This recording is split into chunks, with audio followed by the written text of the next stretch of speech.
even though we do butt heads sometimes and we fight, I think it's a good dynamic because we all bring something different to the table. And we've been starting little businesses ourselves our whole entire life. So it was only perfect and it only fit for us to do this together and to bring in all of our different strengths and build this company together. Welcome to the Mitlin Money Mindset Show. This is a podcast about the financial, money, and recreational mindset needed to successfully plan for and live your best life before and through retirement. Let's dive into today's show.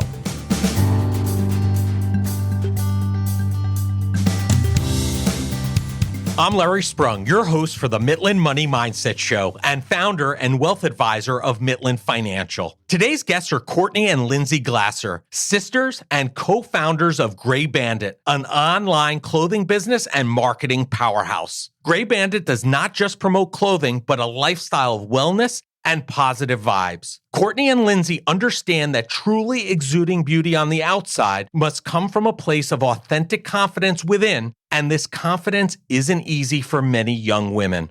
Courtney, Lindsey, and others in their lives have grappled with anxiety and depression on some scale, and through Grey Bandit are trying to break the stigma that usually accompanies mental illness. They are building a community that they wish was available for them in their previous times of struggle.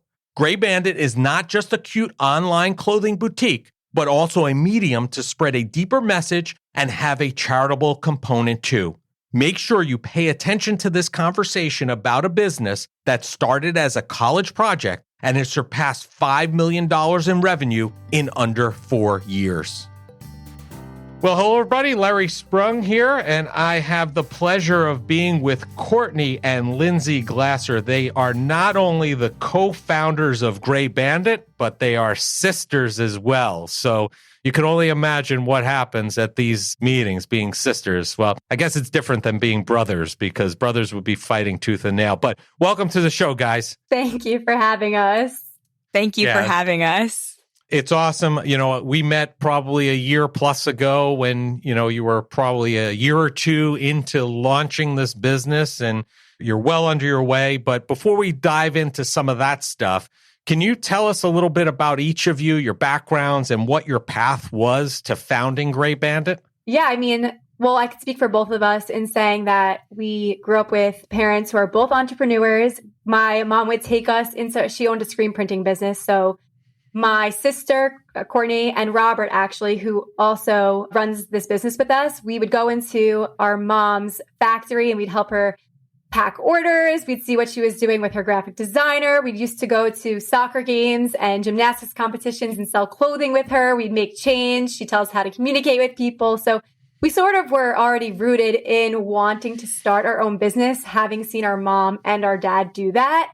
And so in high school, Courtney and I tried cutting up jeans and studding them and selling shorts. We tried printing on t-shirts and selling t-shirts. Anything we could do to start that was our own. And then for me, I went to college. I was interested in entertainment. So I went to Drexel and I studied entertainment management because I wanted to be on the business side of things. And I had a concentration in sports management and a business minor. So with that, I thought I was going to end up in contract law or something of the sort. But Courtney and I had always thought of starting a business together, and we were both avid online shoppers in college. It was ridiculous, the amount of money we were spending.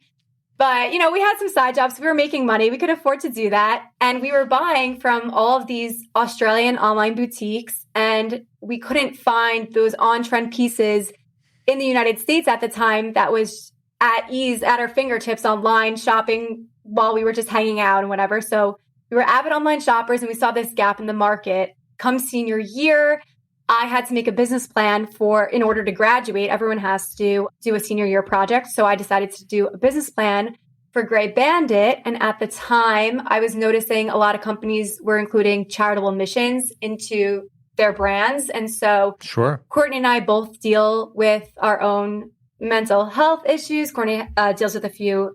She has mental illnesses that she can talk about herself. So I thought this would be a great idea to include in my business plan for Grey Bandit. And so slowly but surely, I started writing that business plan. Courtney started making a website. And by the end of senior year, I was in a business plan competition and I was a finalist. I didn't win anything, but I was pulled to the side by the panel. And at the end, they said, "You're really passionate about this. We like what you had to say. I feel like maybe you and your sister should consider just going for this." And that was the first time where I actually felt confident enough to maybe like realize this is something that we can do. And so that sort of led us to launching Grey Bandit online in 2017. And yeah, that's awesome. My story. And what about you, Courtney? How did you come to where you are today? I mean, Lindsey gave us some parts of the story because you were intertwined there, but what's your story? I guess ever since growing up, my dad has a computer company, I guess, or a consulting company. And ever since I was growing up, I was like, get this computer in my room. Like, I want it. So I've been on the internet for a while. And I guess when I was 12 or 13, I was on MySpace and I started analyzing behaviors of what people I would see, like what people want. At that time, they wanted their MySpace pages HTML coded to be all cool and look cool. So me and my friend made a page that we could provide those services to people and make the custom coded HTML for their MySpace. And then it sort of got over the MySpace era and we went into Twitter when it was first starting up. And I was a huge fangirl for Justin Bieber and I started my Justin Bieber fan page and I quickly gained like 100,000 followers through just analyzing what fangirls want. And I would work with musicians and try to help them gain their fan bases. So I was always analyzing behaviors and trying to see like what I could do to kind of make a business out of what I knew at the time. And I was just too young and I didn't really know what I was doing, but it kind of all led me to here. And when I got to college, I was shopping online like crazy. I was on Instagram. I was noticing that people wanted to know where people were shopping and getting their clothes from. And I saw value in that. And I figured, well, if we go in for this business that we've been thinking about, which was starting the online clothing boutique, I know exactly my plan on how I'm going to market it, how we're going to get our name out there, and how we're going to stand out in a saturated market. At the time, it wasn't as saturated. Now it's even more saturated, but there's still room to come in if you have your own way of going about things. And so all of that kind of led me here to growing Grey Bandit to where it is today.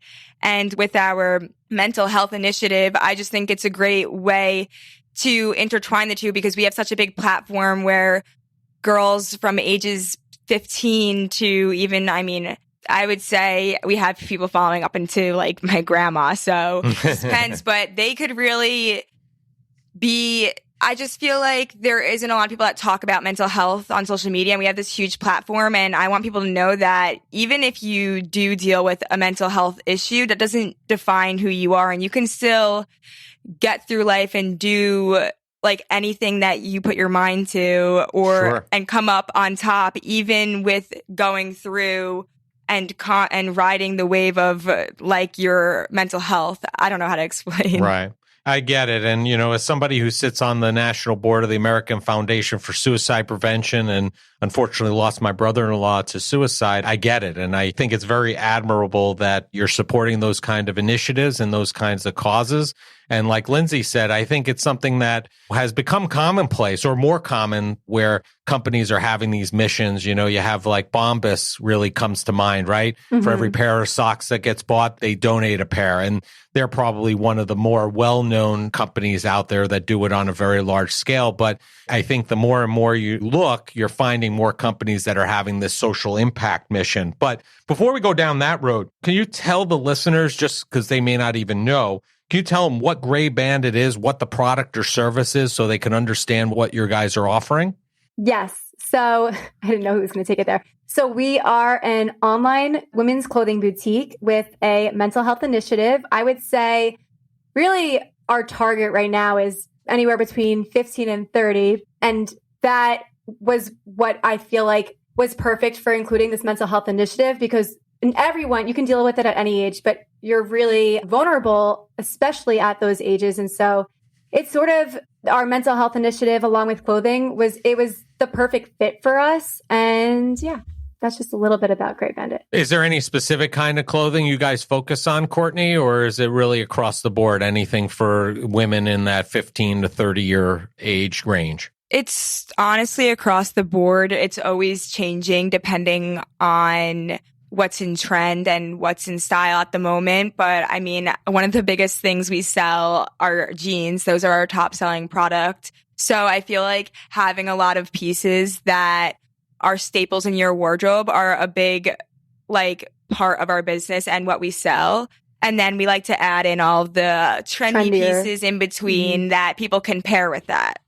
Right. Exactly. Yeah. So listen, if you're looking for stylish clothing and you're a female between the age of 15 and 30, I guess Grey Bandit's the place to look. So one of the things I see, guys, that you talk about all the time is Grey Bandit not being just about clothing. You talk about this also on your website a little bit, and you've kind of implied it here as well, but you're really creating a lifestyle brand of wellness and positive vibes. What does that really mean to you, and what are you trying to do with that? Yeah, so our whole goal was trying to be as real and relatable as possible, because when we were shopping online and people had smaller Instagram pages, a lot of what we saw wasn't attainable.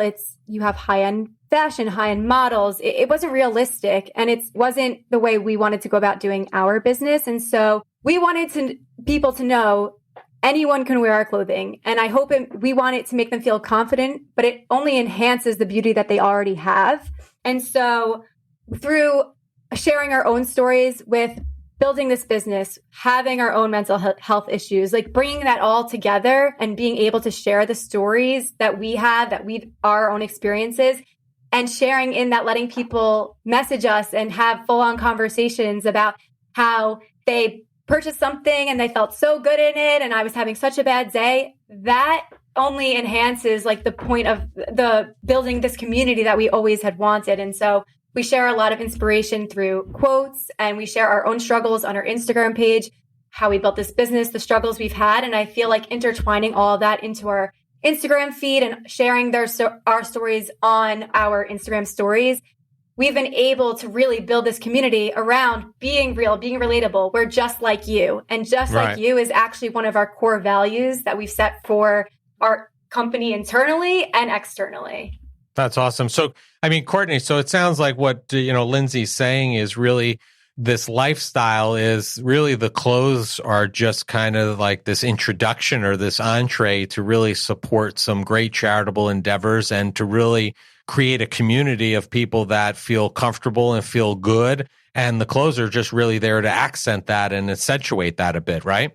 Right. And for sure. And to add on to what Lindsey was saying, another thing that we love to do is we like to add stickers into our package that have some sort of meaning to us. So they say, you are loved, you are worthy, you are beautiful, or let fear control nothing. Things that really resonate with us that we feel like if you're getting that in a package, it's almost like a pick-me-up for your day too. And not even in the office today, we've been doing yoga, 20, 30-minute yoga sessions every day to incorporate that and to just bring morale up. And hopefully in the future, we can even have events where we have our followers and our customers come and do that and help them promote this life of wellness and taking care of yourself and putting yourself first. Mm-hmm. And that's just a really big part of it. Yeah, I think that's a great idea and great mission. And talking about your mission, you talked a little bit about it, as far as causes around mental health and mental illness. Are there specific organizations that you guys are looking to support and are really passionate about as a result of the mission? So we're always looking for new organizations to support. And our plan as we move forward this year, growing the whole mental health side of things and growing that charitable mission, we are going to launch a new piece, hopefully come the summer every month. And each piece is going to go to a different charitable mission. So right now, we love the Loveland Foundation. We already donate to NAMI. We donate to Active Minds.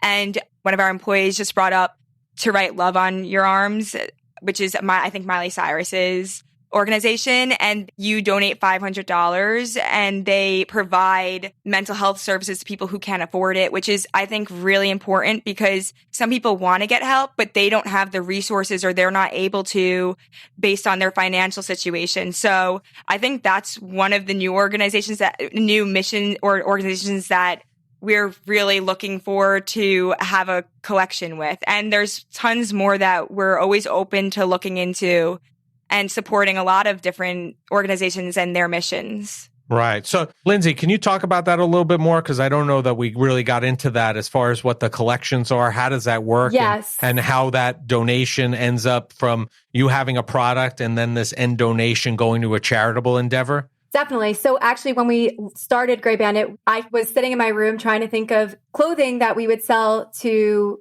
raise money for various mental health organizations. And I came up with something called the Care Collection. And so we have a few clothing items in that collection currently. And each piece, we have 30% of net proceeds go to NAMI. Like Courtney said, one goes to Active Minds. And we actually just launched a blog called Ride the Wave back in October.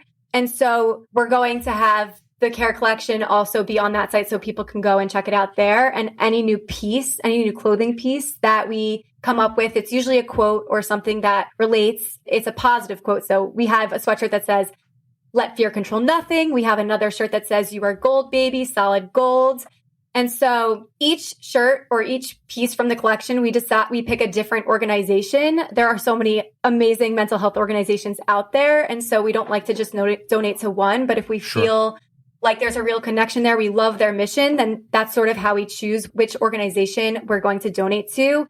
And so on the blog, we actually decided to do a monthly spotlight where each month we're going to talk about a mental health organization, share the spotlight on them, donate if they have a donation option. So like Courtney mentioned, to write Love on Her Arms was something that we really loved because it's harder to find organizations that you can donate to that will actually provide services for people that can't afford it, to talk with therapists, whatever it might be. And so they're going to be our next spotlight. And that's another way in which we donate, not just through clothing, but through our monthly spotlight on our blog.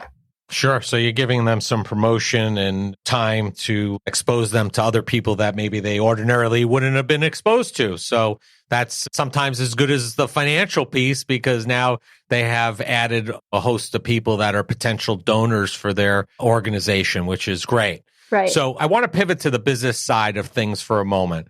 So you're the first folks that I've interviewed where you're siblings and you're in business together. So how is it to create a company and run a company with your sibling? Well, we're all triplets. So we've grown up working together our whole lives. And obviously we're going to butt heads, but we all specialize in something different. Like Lindsey's the COO. She's the operations. We like to say it as she's the integrator and I'm the visionary. I come to her with all my crazy ideas and she kind of brings them and makes them happen. And then we have Robert who really sets boundaries and he's like, Courtney, take a step back and really think like, are you making a rash decision? He helps keep us in check in this sense, or keep me in check. And so even though we do butt heads sometimes and we fight, I think it's a good dynamic because we all bring something different to the table. And we've been starting little businesses ourselves our whole entire life. So it was only perfect and it only fit for us to do this together and to bring in all of our different strengths and build this company together. Do you feel, Lindsey, that like bringing all these strengths together has been that collectively you're doing something that you would not have been able to do as individuals if you went your own ways? Oh, definitely. I think it makes it a lot easier to take that step because, like Courtney said, some of my weaknesses are her strengths. And if I were to just run this business by myself and I lacked in marketing, we might not be where we are today without that. If we weren't organized in the warehouse, we might not be where we are today without my brother, Robert. So I definitely think it's super helpful. It's definitely an advantage that we have the three of us. I know people say it's hard to work with siblings, but I do think because of where all of our strengths lie, it helps us not to butt heads as much. But at the end of the day, we're siblings. We fight. We get on each other's nerves. Business partners fight, even if they're not siblings. Exactly. So. I definitely think it's helpful having each of us brings something different to the table, because I do not think that this would be successful just without what I bring to the table. Right. So how did you guys go about, that brings up a good point. How did you go about figuring out who would be responsible for what? I mean, was there just a natural tendency that automatically existed for each of you, that it was as easy as saying, oh, well, listen, Lindsey's definitely here, Courtney's definitely in this lane, and Robert's definitely in that lane? Or was there some conversation about it that it was a little bit more unclear? As crazy as it sounds, I feel like we sort of seamlessly fell into our roles. Courtney's always been into tech. She's always been good at marketing. Those are her strengths. We've always known that. And I feel like I've always realized there's so many different components to running a business. And if one is lacking, it's going to impact the other positions at that business. So I like to look and analyze like how different things affect each other. But my brother is amazing at organization. And we knew that we would eventually need him in that warehouse, figuring out the best system so how we can mitigate all of the mistakes. I mean, there have been a lot of mistakes along the way, but he was so good at figuring that out. And that's why he runs our warehouse operations. So yeah, we sort of just seamlessly fell into these roles. And I feel like as we've grown, we've also seamlessly transitioned into other roles without telling each other, you need to go and do that. It just sort of naturally happened, which sounds crazy, but yeah. Listen, it's great that you guys have all generated complementary skills. It's amazing. You kind of wonder if it was nature versus nurture, or which side of the equation that was, because it's kind of ironic that you guys have filled in and melded so seamlessly in those different roles. I think you alluded to it earlier with regard to the integrator and the visionary, because I believe that you, when we spoke prior at some point, that you operate on the principles of Traction and the EOS operating system. Yes. And we've talked about that on this show. How has that helped you manage the business and its growth? Oh, I mean, we have so much more to learn with that, but it's been so helpful in managing, because I think I told you this when we met. I think that managing is really the hardest aspect of the business for me. And so it sort of sets boundaries. Okay, this is how you go about setting up your meeting schedule. You have to know that there's these issues and what's priority at that time. It sort of puts things into perspective. Okay, these are the top 3 priorities. These are your issues. How are we going to move forward and correct the mistakes we're making so that we no longer have to deal with those? How do you have those tough conversations with someone that might not be working to the best of their ability, or encourage someone to work harder? And so I feel like through that attraction, it sort of set boundaries for us, because we're only 25 years old. We don't really know what boundaries are at this age. And so it sort of has led us on a roadmap. Okay, this is what's important at this time. This has to be taken care of now. This is not priority, so don't focus your energy towards that. And so I feel like it's sort of just kept us a little bit more organized, and it gives people clarity on what needs to get done at this time. Right. And again, I feel like it's helped me with management, although I still have so much to learn. But Courtney, do you feel the same way about that? Yeah. So to piggyback off Lindsey, we were introduced to Traction by a mentor and a friend of mine, Dale, and she would fly out to New York and she would hold our quarterly meetings, and she helped us set all of these processes into place. Like at that point, it was just 3 of us and our first employee, Diana. And so we never knew that we had, if you're going to hire, you need to have these processes in place, because as Diana gets vacuumed up into a better position, she's going to need to be able to put everything that she does and be able to teach somebody. But they also are going to need a guidebook on how to answer the emails, how to go about doing the returns. And so without setting all that stuff up, we wouldn't be able to get to where we are now, where we have all these processes in place. And we never even set monthly rocks, and we didn't know about that. And so setting monthly rocks has allowed us to launch our blog, has allowed us to know what to focus on and get to the next level. Like getting our app done was a quarterly rock for this quarter, and that's what we focused on, and we were able to get it done. And so without learning about Traction and implementing a lot of that into our business, I don't think we would have been able to get to where we are today. And that's how we have KPIs, knowing that we need to have this much incoming inventory in every week. We need to have this many new pieces, like all those KPIs that we track every week or so. has allowed us to realize like where we're lacking and how we can get to that next level, if that makes any sense. Yeah, completely. I mean, you bring up a good point too that I want to touch on for a minute because you brought up a mentor, right? How important do you think in your journey? I have a very specific feeling about mentors and mentees, but how important have mentors been to you guys? I mean, my mentor, Dale, I met her through my sorority. She was like an ELC and she was a counselor for our sorority. And she sort of showed me like my power. I didn't even know I could be a leader. And she kind of brought that out in me. She threw me into a position in my sorority that I didn't even want to do. And I never thought of myself as, and she brought that out of me. And so when I started this business and I saw how organized she was and all these processes she put into place when we were running the sorority, she shaped me into who I was today. And she gave me that confidence that I would have needed to even go for starting this business. That's amazing. I mean, Lindsey, have you had a Dale in your life as well, or? I would say that Dale ended up being my Dale because when we flew Dale by default. Dale by default.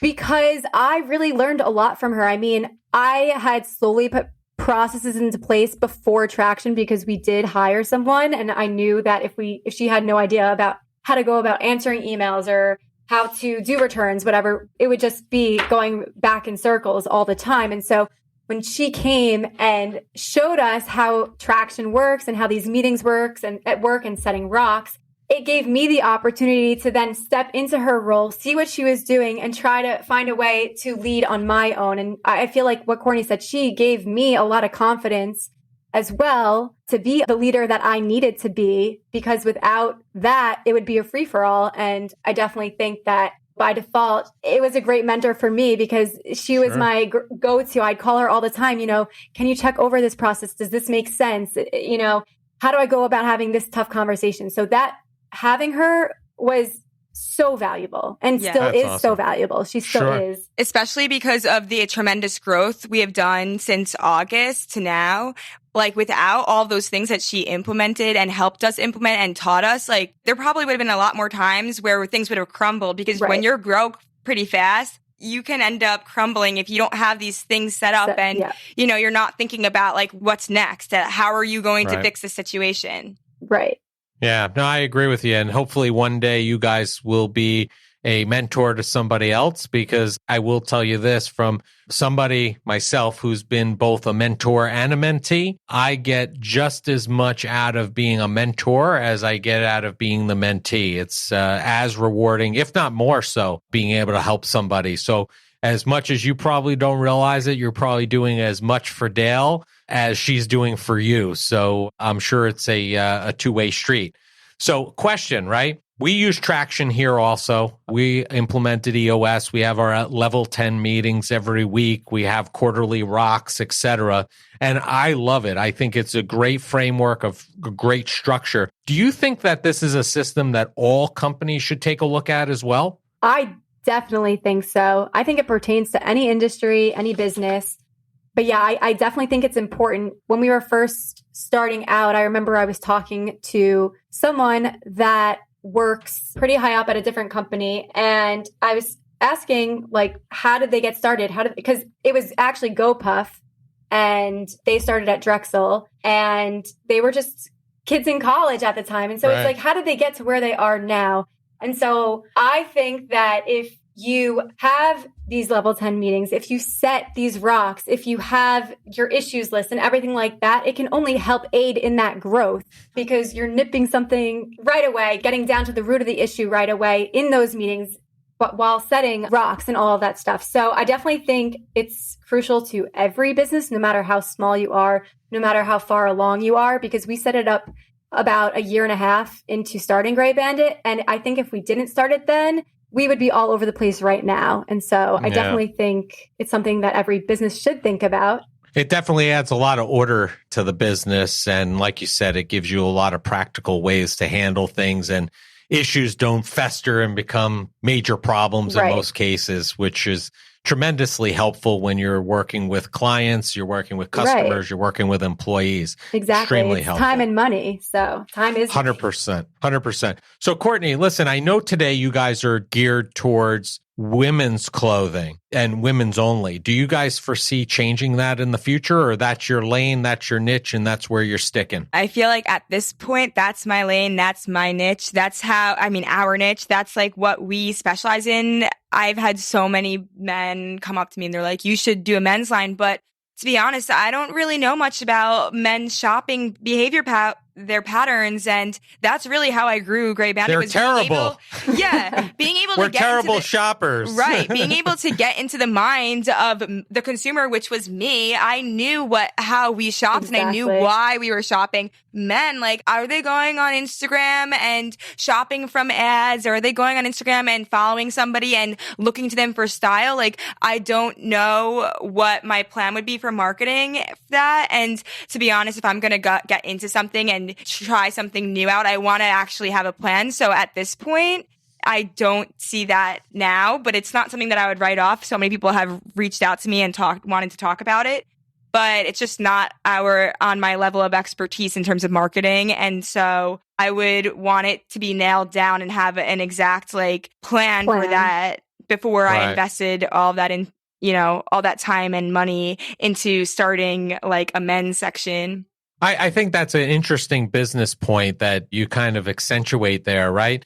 I think so many businesses end up going into lanes that they're not familiar with because they feel compelled, hey, in order to grow my market, I need to go in this new lane. But if you don't have the research and the wherewithal and you can't do what you need to do with that group, you're almost better off just growing where you are and putting that time, effort, and energy, and maybe going even a little bit more slowly if you have to, than going into this new lane just to add an extra revenue generator. Right. Focus on your strengths, focus on the product that you believe in, that you know the most about. And then I feel like as you do that, other things will come. But I think jumping the gun and just thinking I need to add more products and new things, but not knowing necessarily how you're going to get to sell those products or how you're going to how those products are going to take you to the next step. I just think that might be that's just not as helpful, or that might put you in a worse spot than you are now. It's just grow slowly and ride the wave kind of, and see and ride with that product that how to market it and the strong points of that product. And then I feel like the rest will come as you keep moving through your business. Definitely. Yeah, I think when I hear you say more product and not my lane and not knowing, I hear more problems in my head. That's what I hear. Yeah, and more problems means more fires to put out. And every business, no matter what, you're going to always have fires to put out, but it just adds on top of that. Yeah. So at any time, Lindsey, have one of you come up with an idea that you really wanted to run with and you really thought was a great idea, and the other one shot it down and caused concern amongst you? Has that ever happened? I mean, not really. When we were first trying out swimwear, I would say our brother definitely had his own 2 cents about that, because swimwear is definitely difficult with sizing and trends and things like that. And so I would say that would probably be the biggest conversation we've had. But it was also, we learned a lot from that. And at the end of the day, it wasn't a mistake, but wouldn't have known what the potential was there if we didn't at least try. And it was still in our lane. It was just something that we hadn't offered at the time. And so I would say that was the biggest thing. But there's nothing that we've brought up that was so out of this world, not in our lane at all, that we would really argue about. But it's definitely easier. Courtney and I, we are our customers. So it's easy for us to get behind something. Whereas Robert, he's coming from a different perspective. And so we have to appreciate and understand where he's coming from. I think a big part about owning your own business is being open-minded. And so we understand his perspective, but at the same time, we are also confident in some of these decisions because, again, we are our customers. Right. And so it makes it easy for us sometimes to make those decisions that Robert might think 3 times about. Right. Yeah. Well, that makes a lot of sense. So one of the things that I know is you guys recently hit a huge milestone. You've been around about 4 years, roughly. You just hit over $5 million in revenue, which is unbelievable. Congratulations on that. And I think it's crazy that what started out as a college project has turned into this unbelievable, viable business for you and 3 siblings. And it's great. What are the next big steps for Grey Bandit from here? The next big steps for Grey Bandit is honestly just continuing to build our community and to start. Right now, we're buying from vendors in LA that sell to every boutique that, they sell to everybody. But in order to separate ourselves, we need to start creating our own pieces. We have started creating some of them, but even more so just focusing on those basic staple pieces that people can add to their wardrobes and really adding those types of products into our store as our own Grey Bandit pieces. And another way that I think that is really going to take us to the next step is introducing our swimwear line, because a lot of young women love bathing suits. They can't get enough of it. When summertime comes around, they want a new bathing suit to wear every single weekend. And I think being able to shop for bathing suits and clothing in the same place, it would be so easy for them and so good. I would always shop at the same store for bathing suits and clothing. So, and there isn't that many places that have that option. So adding that option, I think, is going to be a really big step in our business, because it's going to bring a lot more people to our site. And then also, I think a really big component is our Ride the Wave and starting to really have huge campaigns surrounding our launches of these products. And for us, it's not really about making money off of that. That really, for us, any of the profits that aren't going to a mental health organization is going to go to pay for employees that are going to help run Ride the Wave and to make events that we can bring that community together. And I think bringing that initiative and making it a bigger part of our business than it is now is going to bring so many more people to Grey Bandit in general as well. And I think that will help bring our business to the next step. That's awesome. Hey, Lindsey, do you have anything to add? Anything on top of that that's going to, next step? Just piggybacking off Courtney, exclusivity is everything. If you can do anything that in your power to separate yourself from everyone else in the market, it's by designing our own pieces, bringing our own swimwear line. And again, with Ride the Wave, I think our care collection is going to be huge and take us to the next step. I mean, like Courtney said, providing all of these different pieces to raise awareness for various mental health organizations, I think a lot of people are going to be able to relate to that. And it's going to reach a wider range of people than we currently are now. And I think it's only going to grow from the campaigns that we create around each piece we launch. So. That's great. So what I'm hearing is you're basically going to narrow your focus, be more unique, and really put some fuel on the fire to really grow this thing faster and smarter. And that's excellent. So listen, it's been a lot of fun. We end every show by asking our guests the same question. So I'm going to pose this one to you first, Lindsey, and then we'll go to Courtney.